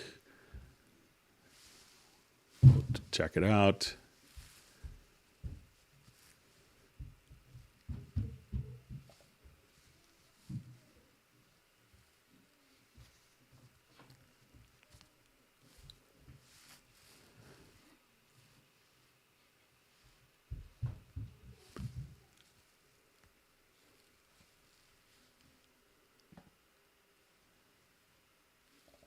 All right, so I think I have a folder in these.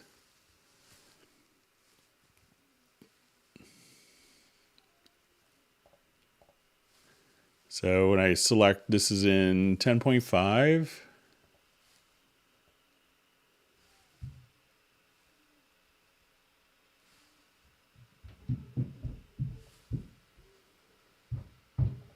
So I come here, I select a folder.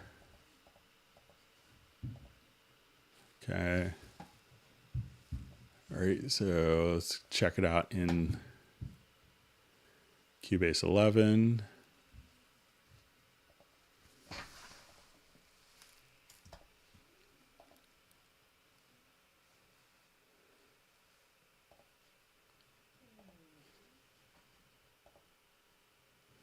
So yeah, it does look like it's a little different. I'll bring that to their attention. Thanks, Tanmay.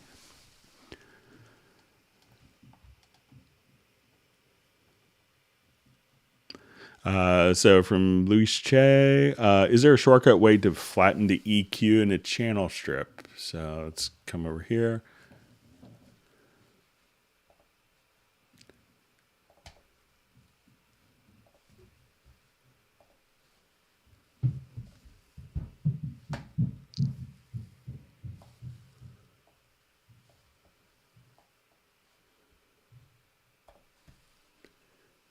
Okay, so let's say if I just wanted to come here, I think if you just,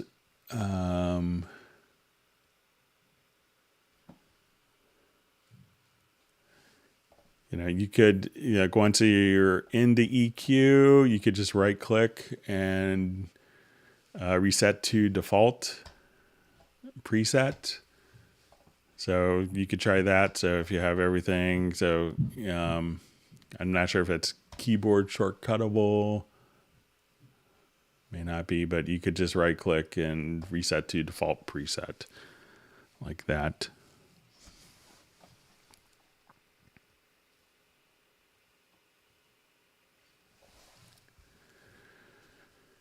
Okay, so just see a question. How can you split multi-track audio files that are already imported into the project? So let me just... So let's say if I have this particular, like a stereo file here, and I wanted to split that to 2 mono files. So you could select the track itself and go to edit, or I think it's project, and you'll see convert tracks. Maybe it's under edit.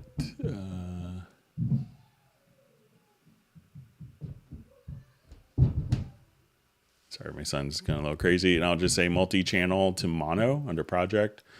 And we could do selected tracks. You could do this. You could mute the source tracks. You could give it different naming extensions. And then you'll have your left and right tracks kind of broken down.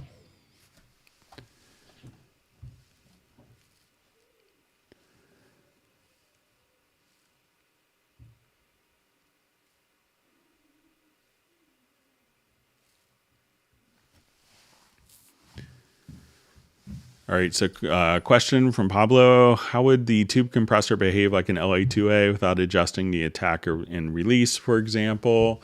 So, it's not necessarily like a intended to be just a perfect model of that, but, you could definitely kind of get the character of it. So when we kind of come over here, you'll have different character dynamics processing. So let's say if you wanted to come here,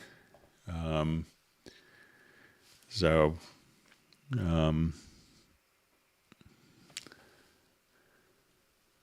you have the attack and release here. So if you just kind of, wanted to,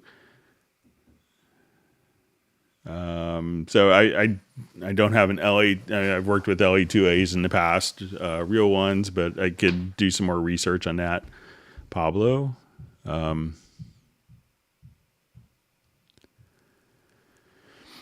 Okay, so we have a question. Hi, Greg. Simple question. How do we show multiple automation lanes at the same time in the main track view? I can only get one switchable lane. All right, so all you have to do is if we click here, we could say, okay, I want it to, and then, so I could say, okay, we have volume automation. All right, but we see this little plus sign. We could now say, okay, I want this to be, my panner. So you could just, within the automation, just come here and click on the little plus sign. Then you could open up all of your automation lanes as well.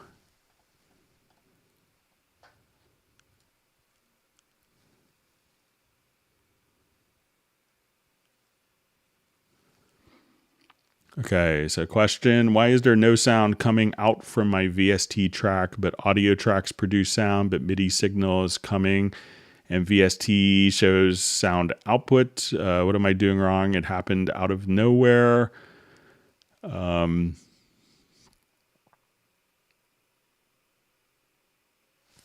So maybe the VST instrument is, check to make sure, if it's, if you see this looks like, so you see the MIDI signal coming to VST is showing sound output. Maybe the output of the VST instrument is being routed somewhere else, so these could be, when we come to, so let's say we have pad shop here. If you look, make sure that this is actually going out to the stereo out, you can check that. I'm assuming that's the correct MIDI channel. And that if you're seeing the output here, if you see the output here, the audio characteristics of the instrument, then it would probably just be a routing, or, maybe it's being sent to a VCA or a group that doesn't exist anymore.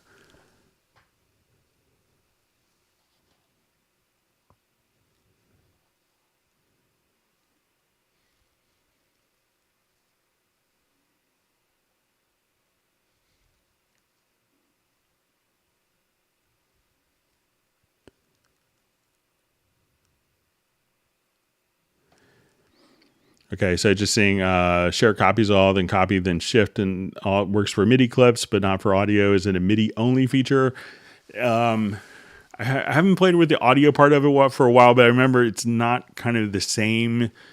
It's going to be more designed for MIDI feature. There's certain aspects, but it's pretty limited to what is shared between the audio. So.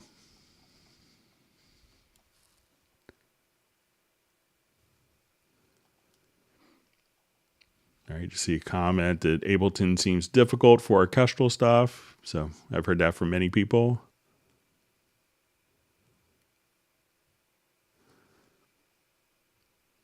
Okay, so I see from Rhodes, just, tell them we don't want the USB dongle anymore because it isn't available to purchase in all countries. Just ID machine authorization, please. So, yep. They're aware of of that feeling. So, and it's being worked on.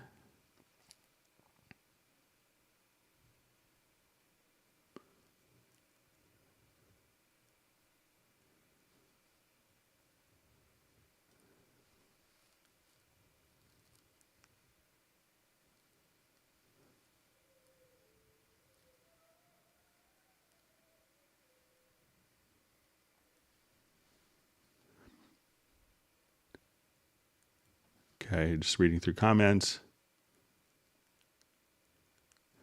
Is there a way to route and record an instrument track or MIDI track into an audio track? So let's go ahead and show you how to do that.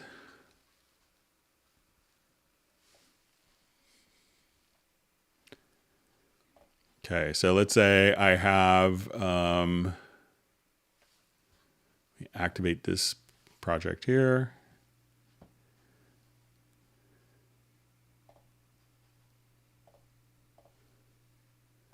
Okay, so let's say I want to take a particular drum part. So let's say I'll open up this and we'll play a pattern. So let's say.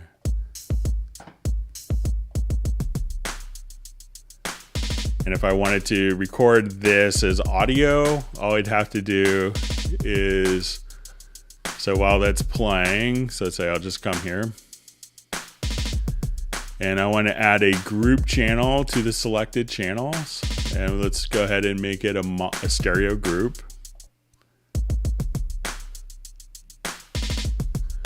And what I want to do is add an audio track. We'll make it a stereo.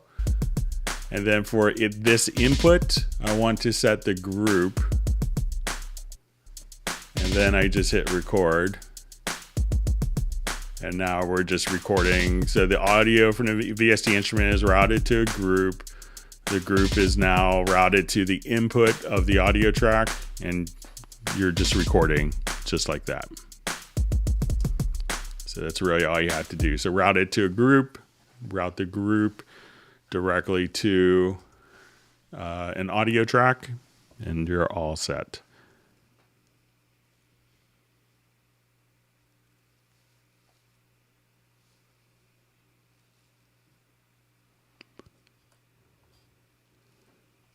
All right, so we'll be starting we'll try to get our Zoom stuff going on in just a couple of minutes here. We'll do it maybe about 15 minutes.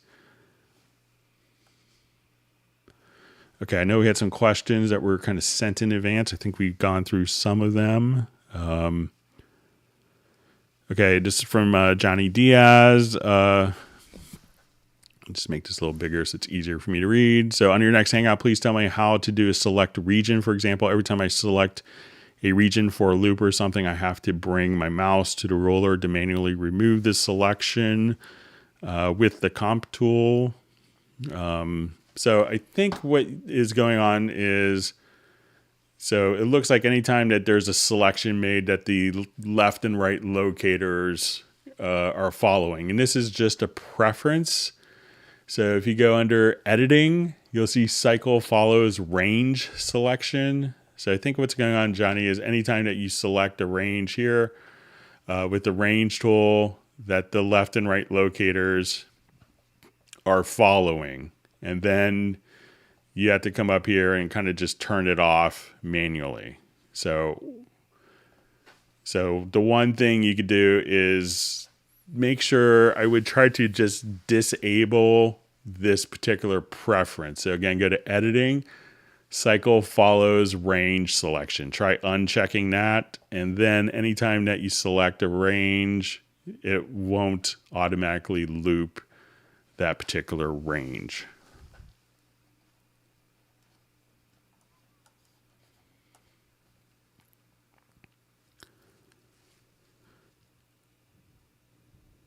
Okay, so answered some of these by email. Let me just go through these.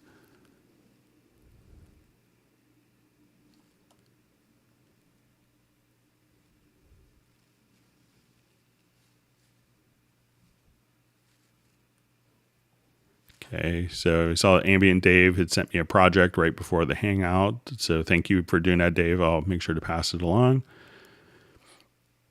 Okay, one particular feature I would like to have is what Pro Tools and FL have. Cycle and cursor follows range selection. Cubase has cycle follows range selection, but I have to use another key command. Go to left locator to make cursor follow range selection, as well as it kills the workflow. So I think what you want to do is, he wants to, I think, just be able to select a particular range and have that play. So I think it's just command or control plus the space bar will, so say if I just select this particular range,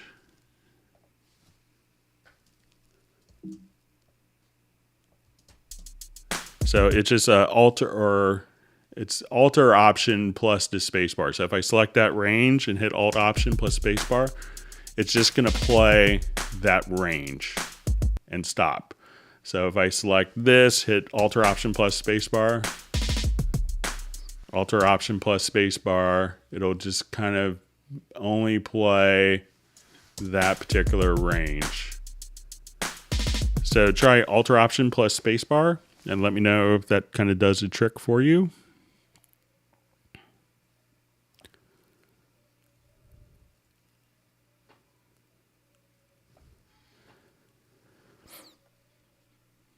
Okay, so we have a question. Can you explain what the difference is between the 4 note names per drum in a drum map? I want to play Superior Drummer MIDI files in Groove Agent, and I'm creating a map. Do I edit pitch, I note, O note, or less likely display note? What about other columns, channel, and output? So let's say if I'm here, and let's take a quick look at the drum editor. So when you have a drum map that's assigned to a particular, if you have a drum map here that's assigned to a particular track, when we double click, we could launch the drum editor. So I'll go ahead and we'll make this kind of full screen.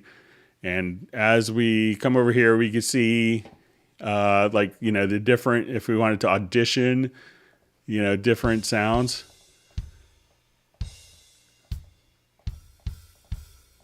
So you can see, okay, I want my kick. So as we work with this, so we also see kind of we could have it set to these columns. We have in note, out note. There's also a display note. So the display note is what pitch this display will be in the in notation. So like you may have C1 here, but you may want it to be F1 for when you're doing drum parts and drum notation. So, and we also see that, depending, you get some different options if you're on an instrument track versus a MIDI track. But you have your in note. That is the note that is, let's say in the file. Excuse me. So this is the note that's actually present, is the in note. And if we said, okay, I have this in note in Superior Drummer, but I need it to play back a different pitch in Groove Agent, that's when we could remap the out note. So we could say, okay, B0 is going to be equal to C1. So this way we could remap those. And you'll have, so if I start with just a MIDI track,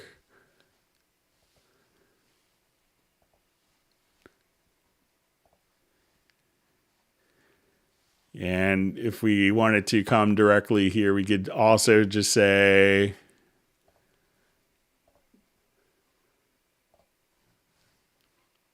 okay, so I will,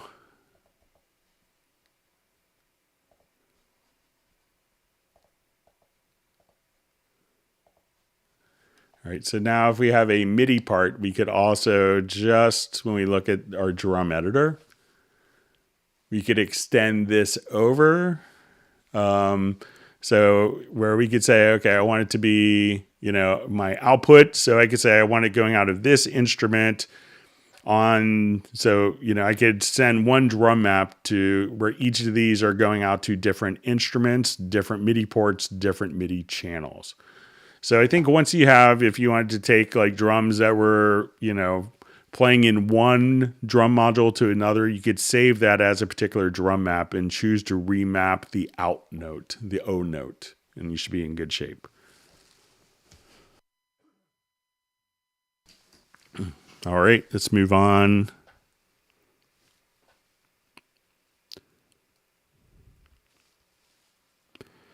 All right, so I think this is from Luis Che from Chicago. So it says, when you record, let's say a vocal, I think he's on a Hangout. When you record, let's say a vocal normally, you have the cycle mode, so you end up with, let's say, 4 takes. I then click on the lanes function. Each take will be in lane 1, 2, 3, lane 4. Here's my problem. I imported 4 vocal takes from an outside project, and they were recorded in 4 different tracks. I cannot find a way to set them up so I can use the comping function just like you would normally when doing cycle recording. I've seen videos of you explaining how to create tracks from lanes, but not lanes from tracks. I thought I'd click and drag would work, but it's not for me. So I had kind of the click and drag kind of function, but it could be, we'll show it to you here.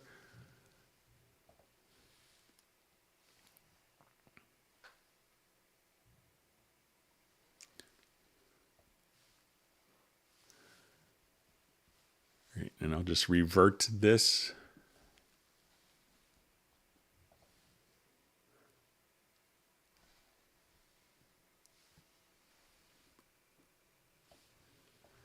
Okay, so let's say I have these as different tracks and they're in my recording here.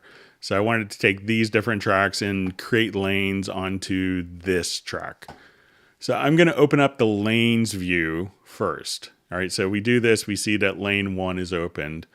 Now I could just drag into the lane, not into the track, but into the lane itself. And as soon as we have 2 lanes, it gives us an extra lane to work with. So I could come right over here and let's grab this one. So we had that question on previous Hangouts of why it always gave an extra lane. Let me just probably mess this up. All right, so I'm going to drag that to lane 1, this to lane 2.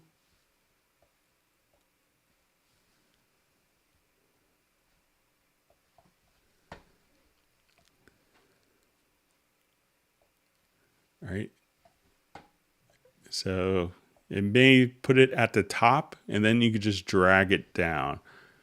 So once we've done that, so it'll kind of drag it to the top there. But now we have our 4 different recordings, and we could just kind of grab our comping tool and comp kind of as you would normally expect different parts, and now your comp will be there. So drag it into the lane, and it may go to lane 1, and then just kind of drag it down from there. And I think you will be all set with that.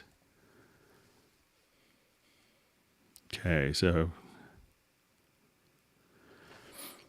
I got Nuendo 11 and checking out the Atmos render. So how do I take the out from the render and produce a video? I'm familiar with the Apple's compressor, but that only takes Dolby Digital Plus and cannot generate AC4 files. Do I need the Dolby Production Suite or some other tool? So I believe you need the Dolby Production Suite to actually do the encoding of that. So while we can render it, it's not going to do the encoding. That, I believe, you need the Dolby Production Suite. All right, let's go back to our live Hangout. We'll wrap up here in a couple minutes and start our Zoom session. So let me just jump back.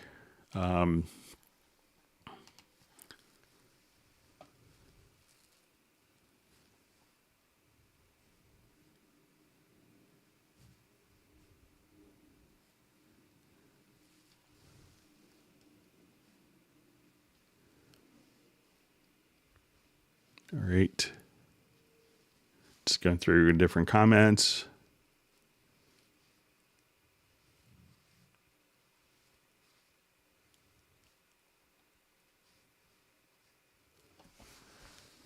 All right, so from Paul Claridge, hello, Greg. Once I have all my tracks in musical mode to play around with tempo, how do I set the tempo I'm happy with permanently so I don't have to use musical mode anymore? So once you have kind of the tempo set, you could just they could stay in musical mode, and you just, you could just not change the tempo. So not have any tempo changes, and it'll play back at the particular tempo.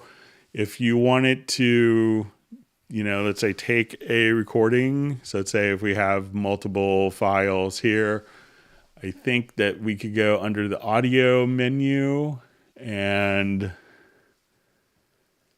I think there's a way to, I'm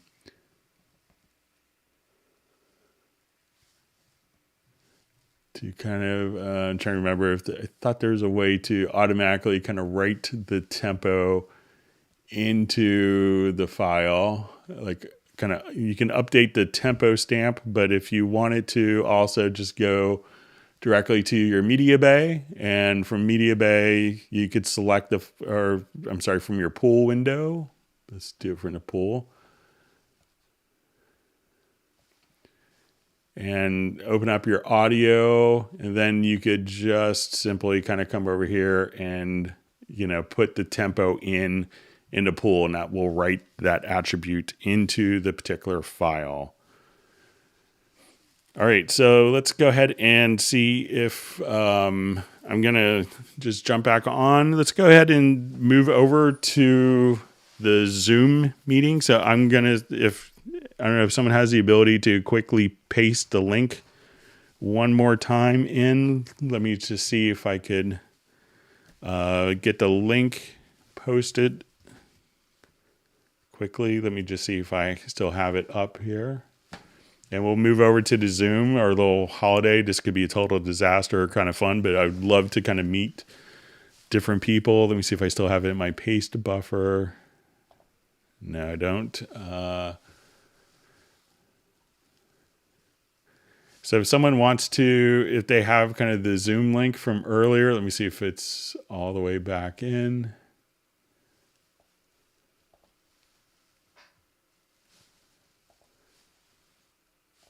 I will just go ahead and see if I could quickly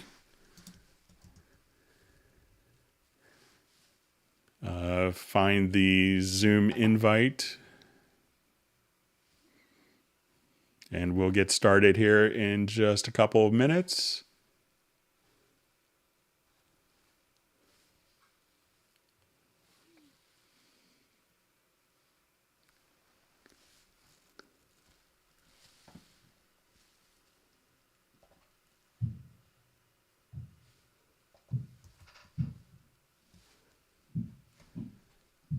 All right, so I may just have to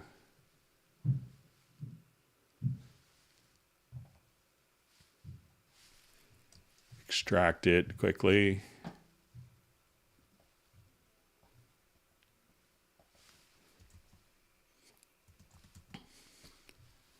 All right, so I'm going to go ahead and post a link here towards the end. So if everyone wants to follow the Zoom link, we'll go ahead and end the Hangout a bit earlier than usual. So we will, I'll go ahead and end the Hangout, and I look forward to meeting a number of you over on the Zoom. And this is for the people that are watching the Hangout live.